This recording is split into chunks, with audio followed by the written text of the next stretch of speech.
The Golden State Warriors have built a dynasty by flipping weaknesses into strengths. For example, critics said Steph Curry was too small and unathletic to be a real game changer. He responded by becoming the greatest shooter of all time, a multiple-time MVP, and the face of the Warriors empire. Critics also said the Warriors weren't big enough, so the Dubs benched their center and revolutionized pace and space with small ball, creating the Death lineup, and later the Hamptons Five, possibly the greatest five-man unit in NBA history. However, there was one put-down that clouded over the Warriors for longer than anyone in the Bay Area would have liked. The Warriors blew a 3-1 lead. Let's rewind to the 2016 NBA Finals and head to Cleveland, Ohio, where the Warriors were about to take a 3-1 series lead over the LeBron James-led Cleveland Cavaliers. At the time, the Warriors were the defending champions, having already knocked off the Cavs in the finals the year before. After a record-breaking 73-win season, it appeared the Dubs were cruising to their second straight title. We're in the fourth quarter with just under 3 minutes to go. The Warriors are up 10. That's when a curious skirmish broke out between Warriors enforcer Draymond Green and LeBron. They were tangled up. Bron judo flips Draymond, steps over his head disrespectfully, and Draymond connects with a swipe below the belt. Although there was no penalty at the time for Draymond, he was retroactively given a flagrant foul and suspended for the pivotal Game 5 in Oracle Arena. Green wasn't even allowed in the arena for that game and was forced to watch from the next door Oakland Coliseum baseball stadium. Now here's a reenactment of my feelings as a Dub Nation member after that preposterous fallout from Game 4. They snitched and got Draymond Green suspended, but in Game 5 the Cavaliers' dream shall be upended. We've got a 3-1 lead, and that's a fact. Ain't no way the Cavaliers are ever coming back. Unfortunately, the Cavaliers won Game 5 112-97 behind a pair of 41-point performances from LeBron and Kyrie Irving. Not exactly the homecoming the Warriors were looking for.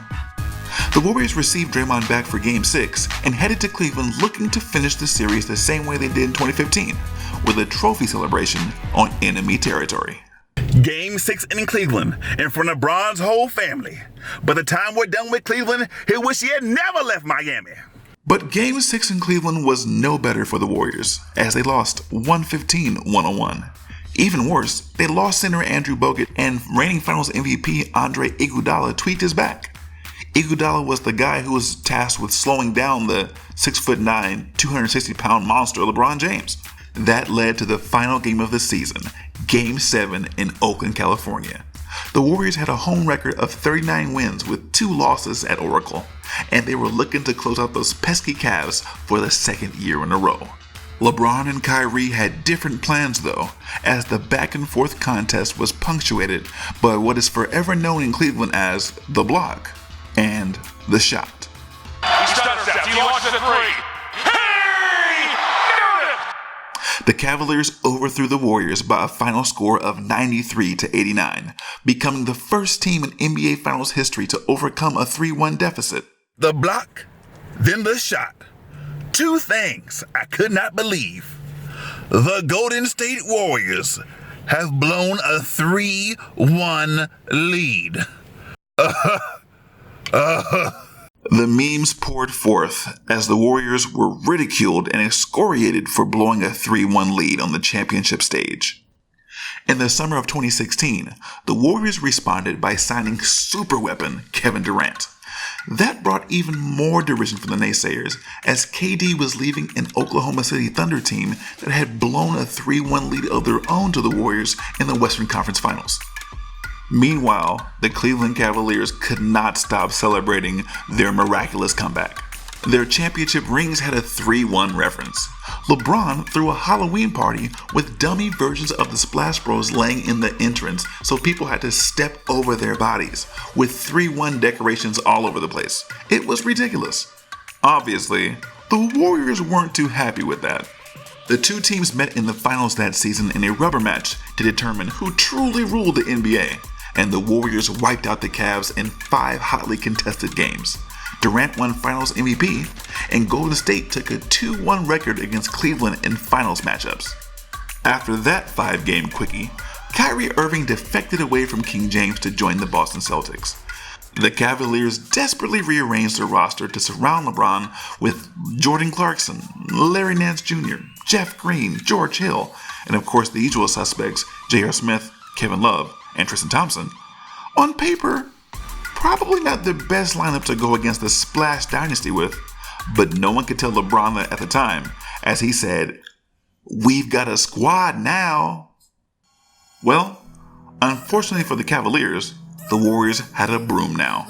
When the two teams met in the finals for a fourth straight time, the Warriors swept the Cavaliers. KD won Finals MVP for the second straight time, and the Warriors took a 3-1 lead in championship series matchups between the two franchises. 3-1. That sounds real familiar. Where have I heard that before? Oh, that's right.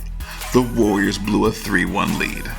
Now when they mention 3-1, they'll have to consider the Golden State Warriors have a 3-1 advantage in championship series against the Cleveland Cavaliers.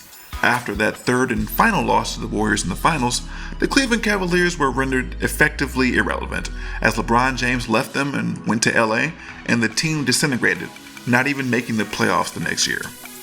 Boom. Just like that, the Warriors once again took something that was meant to disrespect them and transformed it into fuel for domination. In other words, the Warriors took the 3-1 meme and made that old.